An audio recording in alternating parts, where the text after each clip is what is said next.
মালিক তুমি মাফ করিবা কুদরতি হাতে।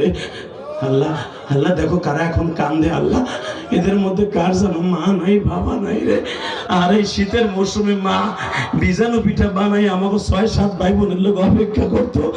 মা নিজে খাইতো না, আমরা খাইতাম, তারপরে মা খাইতো।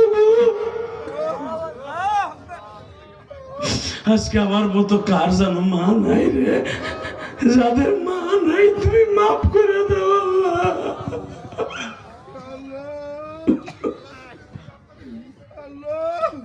আল্লাহ মাফ করবা না, আল্লাহ মাফ করবো না। আল্লাহ তোমার কুদরতি হাতে মাফ করো, তোমার কুদরতি হাতে মাফ করো। লিল্লাহে তাকবীর, লিল্লাহে তাকবীর, লিল্লাহে তাকবীর। যুবক দুটো হাত আসমানের দিকে দিয়ে আল্লাহ রাসূল একটা ডাক দে। আল্লাহ ডাক দে, পাগল বানাই ফেলে ডাক দে, ডাক দে যুবক, ডাক দে, ডাক দে, পাশে সময় ডাক দে। এই গভীর রাতে আমার বাবারে ডাক দে, এই আমার নবীর মতো ডাক দে, মুসা নবীর মতো ডাক দে।